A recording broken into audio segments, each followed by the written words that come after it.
Hello and welcome to my YouTube channel.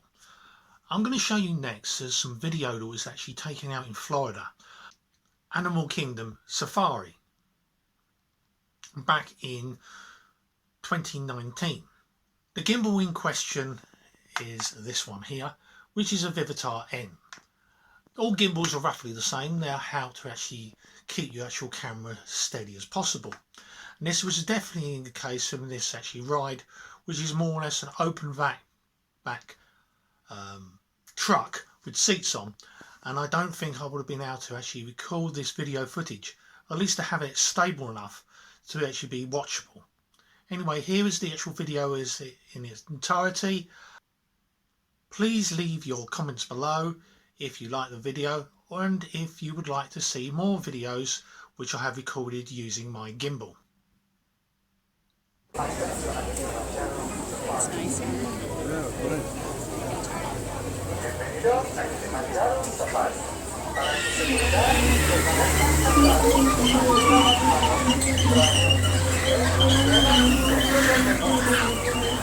That was nice. Hello everyone, welcome to Kilimanjaro Safari.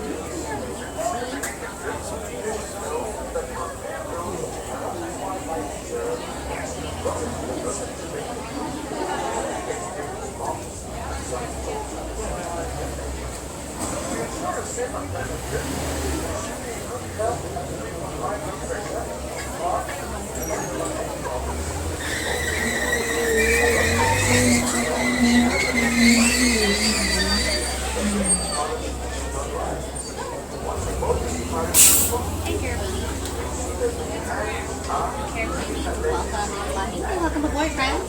Slide all the way down and store those circles down at your feet.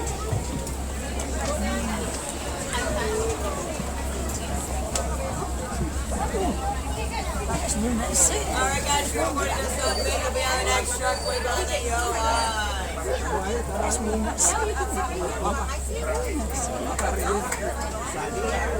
Watch out on the right hand side, these doors are closing.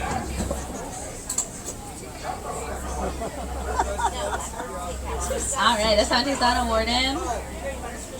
Make sure we're sitting down, guys. Friend, yep, we gotta stay sitting so we can get started. Alright, now we're gonna twin day, and that means let's go. Alright, Jumbo everyone. My name is Chelsea. I'm the Beer Safari Guide to the Harambe Wildlife Reserve today. Just a couple things here as we get our adventure started. Please make sure we stay sitting down throughout our journey. Whether we are stopped or moving, and it does go for adults and children, please stay sitting. Those little ones can sit on a lap though, that's okay, but still sitting down facing forward. Don't holding them up in the air like Simba as we head through the reserve. We don't want to get too wild out here today. But we did get the all clear, so we're going to head right into the reserve, starting off in the Little Aturi Forest. If you have not already, take a look above your heads real quick. We got an animal spotting guide up there for you. It's going to be super helpful here as we make our way through the reserve and identifying some cool animals that we might find. Don't spend too much time looking at the guide though, because I'm on our right. We found one of my absolute favorites. That's an okapi over there, and they are really, really cool animals. Also off on the left, you might catch a sneak peek of some bongos here hiding off in the brush. They're pretty close. You gotta look really close here. These forest animals are professional hiders, my friends. So you do have to, look pretty close. And the bongos, their nickname is the ghost of the forest. So it's typically pretty hard to find those fellas here. Now the okapi up on our right, you're gonna notice has zebra-like stripes, but that's the only living relative of the giraffe. Their skeletal structure is exactly the same as a giraffe, so just a lot shorter. We're getting a little bit better view of some bongos here. Right in the middle, you're going to see a different species of antelope. That's a greater kudu. Oh, no. You can see really in their difference of their coat colors. The bongos have that darker cinnamon brown, where the greater kudu are a much lighter beige color. Now for bongos, all of the bongos, males and females, have horns that spiral backwards. And those horns going backwards is what lets them navigate and move through the forest really quickly without getting caught in any branches or brush along the way. That's what helps them give them their ghost of the forest nickname. Now for the kudu, it is only the males that have horns, not the females. But it looks like we found a couple rhinos here today, so we're looking close. There's actually one off on our left a little bit further. I'm going to stop for this one up here because this one is a little bit closer to see. Now this is a black rhino. getting up to 3,000 pounds. The black rhino has no natural predators out in the wild. Turns out there's less than 5,000 of them in the entire world. And that's because, unfortunately, these big fellas are still getting poached for their horns.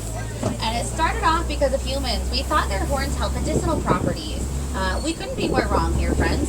Rhino horns are actually made out of keratin. And if you don't know, keratin, that's what our hair and our fingernails are made out of. We have plenty of keratin. So those horns have no value to us whatsoever. If you happen to run into any poachers out there or longer travels, pass along my message. Help out some rhinos here today. They sure are incredible and give you a little bit of extra help from us out here. But we're going to head out of the forest and we're going to check out the Safi River next. And we're on the river. We're going to be watching the water today for any hippos that might be there today. And hippos are actually the largest river dwellers, so they can get up to 5,500 pounds. Very, very big fellas. Now, they can be a little bit trickier to find, not because of natural camouflage. They're not particularly good hiders like the forest animals. They actually have really sensitive skins. If you're looking really close, there's actually a couple of hippos hanging out in the water. And they like to keep most of their bodies submerged to protect themselves from the harsh sun. That's how they avoid getting sunburned throughout the day, by spending almost all day long in the water. So we're going to keep watch. Sometimes we see big shadows and bubbles. We'll see if we can find any more hippos out here. Oh, there's a bunch of hippos. Look off on our left-hand side. So you missed the two off on our right. There's a bunch of hippos hanging out with us. So we got real lucky here. And we find a large group of hippos. Well, it's called a bloat. So we got lucky. We found a whole bloat of hippos here. Hanging out with the hippos are the pink-backed pelicans. So we're looking on land, those large whitish gray color birds. Those are the pelicans. Getting their pink color during mating season. The rest of the year, they're the sort of grayish-white color we're seeing them here now. Their wingspan about 8 feet across. It's about the length of the canopy above our heads here. So you can see pretty long wings for their body size. Now most of our hippo friends hanging out in the water as we pass by, but they are semi-aquatic. Hippos will come out on land to look for food. So usually they wait until the sun's going down to look for food when the sun's a little bit less intense for them. But once on land, they'll wander up to 6 miles in search of that perfect combination of grasses and tree bark for them to eat. Now, if they do come out a little bit too early in the day or if it's a little bit too intense, they spend too much time on land. Hippos kind of have a backup mechanism for staying protected from the sun. They ooze out thick red liquid in their skin. It's kind of funky, but that red liquid is actually a natural sunblock for them. So they never have to remember their sunblock. Their body does it for them naturally to keep them protected and let them know it's probably time to head back into the water so they don't actually get a sunburn down here.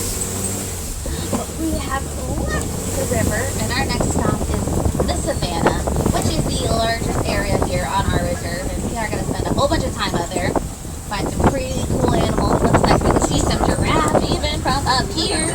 If you're sneaking off, or if you're looking off on the right-hand side, you might catch a sneak peek of some giraffe out there. If you can't see them, don't worry. We're headed in. We are going to get a much better view here in just a couple minutes. Now, giraffes are a little bit easier to spot from a distance just because of how tall they are. They can stand anywhere from 16 to 20 feet tall. It makes them the tallest land animals. Now, up on the right, you're going to see a giraffe kind of on up the trees here, and it's eating, and that's what giraffes do best. My friends, giraffes eat 20 hours out of their day. So they spend almost all day long eating. They're browsers. They're using their long tongues to grab leaves throughout the day. Their tongues are about 1.5 feet in length. So it does really come in handy at reaching those taller, hard-to-reach branches. Now, it looks like we got lucky here because up ahead, there's a whole bunch of giraffes hanging out there together. And we find a big group of giraffes together. Well, that's called a tower. So we're going to see a pretty good tower here in just a minute. Let's see here. Now, it also looks like we found a predator on the reserve today. So watch our left-hand side. You'll actually see a few of them kind of laying out in the sun. But most of them look like they are in the cave here off on the left. These are the African wild dogs, also known as the painted dogs. They are one of the most fierce predators out here in Africa. And you can see a few more of them here in the cave, a few more of them back in the on the left-hand side here. Now, they hunt together as a pack. And that's what makes them so successful. They work together. They chase their prey until their prey quite literally drops on the ground from exhaustion. So, very, very tough fellas out here. Now, another pretty tough animal off on our left, these are the sable antelope. They've got those long crescent-shaped horns. And no, they're not predators. They are antelope. But if they are ever faced with a fight or flight opportunity, well, they will choose the fight option every single time. They are not one to back down from a challenge, and they are very, very territorial. So a lot of times, just like today, we find them off by themselves. And most of the animals out here know not to pick a fight with those sable antelope. Now we're going to get an incredible view here of this tower of giraffes, and it looks like we found a bunch of babies out here today as well. Now we have 5 little ones here on our reserve, so it looks like we're going to see 4 out of the 5. So when you're looking off on our left, all the ones sitting down, those are the babies. So they look extra small out here today because they are sitting. They formed a little mini tower here today. Now baby giraffes are still pretty tall at birth. They're born at about 6 feet tall. And they're born from a standing position, so they do have a little bit of a rough start in life. Their very first experience is that 6-foot drop to the ground.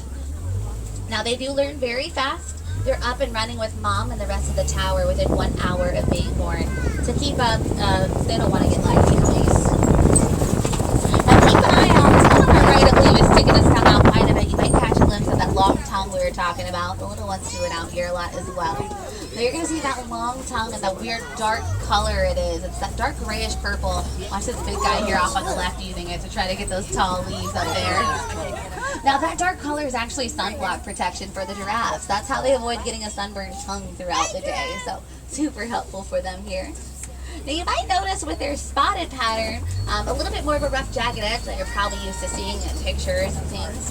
Well, that's how we know that these are Maasai giraffes. The whole tower, their spots do have a little bit more of that rough edge to them compared to the one in your spotted guide. That's the reticulated giraffe, and that's probably the subspecies of giraffe that you are used to seeing. There's actually 9 different subspecies of giraffe. Now we're going to catch up here to a couple different herds. Now all the way off on the right, that large gray herd, those are the white-bearded wildebeest, also known as the gnu, and that's spelled G-N-U. Getting their name from the low grunting sound that they make. They sound really similar to another animal called a nu-nu. They're very, very closely related, and not uncommon to find them in such big herds. They live in really large herds, and they're very densely populated. Now these big fellas we're coming up to, you can see this big guy's horns really clearly, right? We're going to catch up to a few more. These are the Ankole cattle. They're also known as the Watusi cattle, getting that name from the Watusi tribe that first domesticated them. These big fellas are the only domestic animal here on the reserve. Now from tip to tip, their horns are about 6 feet across, but almost completely hollow inside. They're made out of a honeycomb type structure, helps them regulate their body temperature. So super useful here. If you caught a glimpse of these little ones here, oh here's a little bit better view. These little tan antelope are the springbok. Now their name means jumping goat in Afrikaans. Those little fellas can jump 6 feet straight in the air and about 13 feet moving forward. And they're also one of the top 10 fastest land animals. So they are running at speeds of up to 50 to 60 miles per hour. So very, very cute little ones. Super adorable. And fully grown, they're not babies, they're just itty bitty antelope out here. Now, the other thing, we found a really big animal here up ahead. Off on our right, we did find an elephant here, and they are the heaviest land mammals. So they can be anywhere from 9,000 to 13,000 pounds. Just like showing up. Now, they are pretty social, so they do typically live in herds. Now, a herd is led by the oldest and wisest female in the group. It's called a matriarch. So she's got the experience needed to guide her herd to the resources they need out there to survive in the wild. So if we get one more view of this fella here up on our right. A little bit closer, there's that big one. Now when we find only one elephant off by themselves being so social, we actually do have a pretty good guess that it is a male elephant. They tend to live a little bit more solitary. They get kicked out of their big family herds at about 16 years old. So once they leave their big herds, they're going to go off on their own, and they either stay by themselves, they'll form their own family where they're the head honcho of their herd, or they'll form what's called a bachelor herd, and that's when they find other lonely male elephants that also got kicked out of their herds, and they kind of hang out together in much smaller groups than you might find the females. Now male elephants can also be quite a bit larger than the females. They never stop growing. Males will just continuously grow throughout their entire life. So they're the ones getting up to the higher 13,000 pound mark in weight. And they can get up to 13 feet tall. So pretty hefty fellas out here. Now all elephants do have those tusks, so that isn't a way we can tell elephants apart, because males and females have them. And it looks like there's a lot of tusk marks out here today, which is great news for us. There's been a lot of elephants out in this area, and fingers crossed we might find some more up this way. We'll keep an eye out. But they're digging through the clay with their tusks to get the iron out of it. It's almost like a multivitamin for them to eat this clay. Really good for them. And I do see at least a couple more up ahead, so we're going to watch our left-hand side here moving forward. Now, elephants, they also need a little bit of extra help from us. So if you have any old electronics laying around your house, cell phones, laptops, tablets, by recycling those devices, you can actually help out elephants a really great deal. Those electronics have a metallic organ called coltan, and coltan's reusable. So when we recycle those devices, we reduce the need to mine for coltan out in the wild. We save our elephant habitat, so it's super easy to do for our elephant friends. Looks like that big fella heading right behind that baobab tree. Probably about the only thing that big fella can hide behind being so big. Yeah. Let's see if we can get another view around. We might see it around this side. Looks like it's just kind of circling the trees. It might meet us right on the other side. Now their trunk alone, the elephant does have over 50,000 muscles. That is more than we have as humans in our entire body. There's that fella just sort of following us along the other side here. Now you might see that elephant flapping its ears back and forth just a little bit here, and that's pretty common behavior for them. That's how they stay cool. Flapping their ears is cooling down the blood vessels in their ears, cools down the blood pumping through the rest of their body, cools the entire elephant down about 10 degrees, so super, super helpful for them. They also like to throw mud and water on themselves throughout the day to keep cool, also using that mud as a sunblock to stay protected. Now we're also seeing some smaller animals here. It looks like we found a whole bunch of flamingos, and we found greater flamingos here today. So they are the largest species and the lightest shade of pink. There are 9 different species of flamingos here, and they're actually not more pink. Their birds are not grayish white color, so they don't turn that pink shade until they eat a whole bunch of the brine shrimp that's in their diet. That's what has all that beta carotene in it, which is what gives them their color. Now when we find a whole big group just like this one here, and we get lucky, well, it's called a flamboyant. So we found a whole flamboyant of greater flamingos here. You might catch a sneak peek of a couple more elephants here off in that direction. You look real close, that one kind of still following us along in the distance. But we found another really big couple out here with us today. We found some more rhinos. Now these fellas, looks like we found a couple here. So these are white rhinos, so they're social compared to the solitary black rhino that we saw earlier. They live in groups called crashes. So this is actually a small crash of white rhinos. And I say small, but they're actually much larger than the black rhino that we saw earlier. White rhinos getting up to 5,000 pounds. Now, one thing being this close, you're going to see their eyes and their ears here pretty clearly. Their eyes are on opposite sides of their face. White rhinos have terrible vision. They can actually only see about 10 feet in front of them. So even from this distance, really not seeing us very clearly. But you can watch their ears moving around as we pass by. They can rotate their ears around 180 degrees. So even though they have terrible eyesight, they have really great hearing to make up for it. So you definitely know we're out here.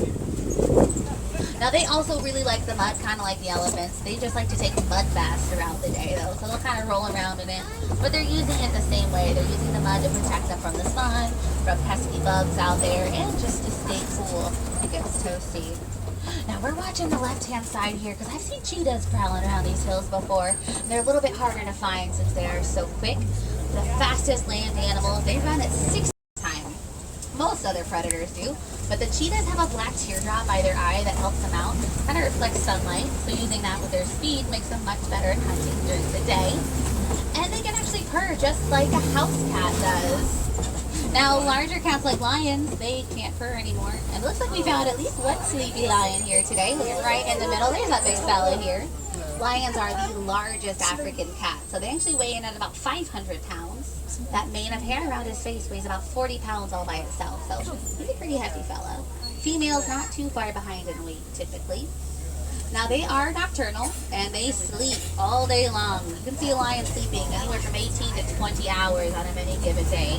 The opposite of the giraffes that don't sleep much at all. They're much more active at nighttime.